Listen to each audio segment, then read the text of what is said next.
बेटा look here, आज हमने डिस्कस करना है एंडोसाइटोसिस और एक्सोसाइटोसिस। ये लास्ट टर्म है related to passage of molecule into and out of the cell membrane. ये क्या होता है जी, आपको पता है एंडो मीन इनर साइड की तरफ जाना और एक्सो मीन आउटसाइड।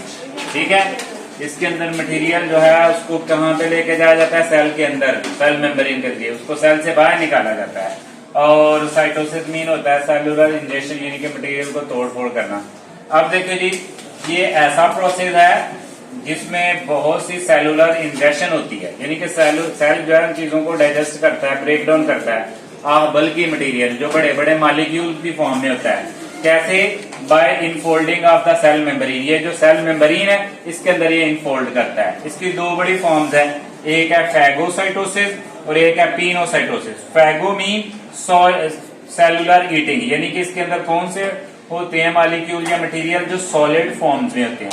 पिनोसाइटोसिस होते हैं, पिनो के अंदर सेलुलर जो है वो ड्रिंकिंग होती है, मीन इसके अंदर लिक्विड जो है ड्रॉपलेट की फॉर्म के अंदर मटेरियल पाए जाते हैं। ठीक है, अब देखें जी, फॉर एग्जांपल ये मेरे पास एक बल्कि मटेरियल है, ये क्या करेगा, ये मेम्ब्रेन की तरफ आएगा। मेम्ब्रेन क्या करेगी, इसके ऊपर जब मेम्ब्रेन के ऊपर टच करेगा तो मेम्ब्रेन जो है बाय सेंस क्या करेगी, इन्वेजिनेशन हो जाएगी दंसे के अंदर की तरफ, और ये जो मॉलिक्यूल है इसको इधर से कवर करके मेम्ब्रेन देगी। ठीक है, अब मेम्ब्रेन देने के बाद क्या करेगा, ये मॉलिक्यूल इधर आएगा, इसको फिर इसको क्या कर देगा, इसको डाइजेस्ट कर देगा। इसके अंदर मुख्तलिफ एंजाइम यूज होंगे जैसे लाइसोसोम वगैरह, वो इसको डाइजेस्ट कर देंगे। ठीक है, दूसरा जो पॉइंट है वो है जी एक्सोसाइटोसिस। एक्सो मीन आउटसाइड, यानी कि इसके अंदर जो बल्कि मटेरियल होता है, ठीक है, जो वेस्ट मटेरियल वगैरह होता है उसको हम क्या करते हैं, सेल मेम्ब्रेन से बाहर एक्सपोर्ट करते हैं, निकाल देते हैं। और इसका ये भी फायदा होता है, इस प्रोसेस के अंदर जो मेम्ब्रेन पहले जो क्या हो गई थी,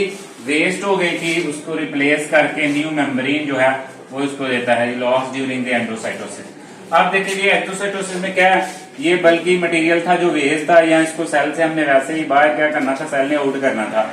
ये आस्ता आस्ता क्या करता है, सेल मेम्ब्रेन इसको क्या करती है, वैक्यूल में बना देती है। ठीक है, ये वैक्यूल में जब पैक हो जाता है तो उसके बाद ये सेल मेम्ब्रेन से होता हुआ क्या हो जाता है जी, बाहर निकल जाता है, और ये वही चीज जो इसके अंदर जो जाया हुई थी सेल मेम्ब्रेन, ये दोबारा इसका पार्ट बन जाती है।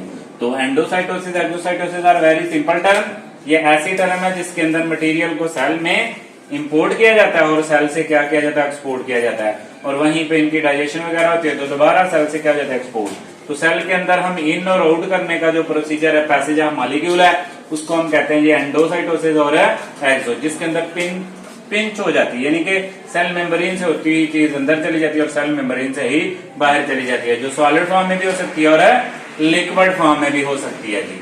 ओके जी।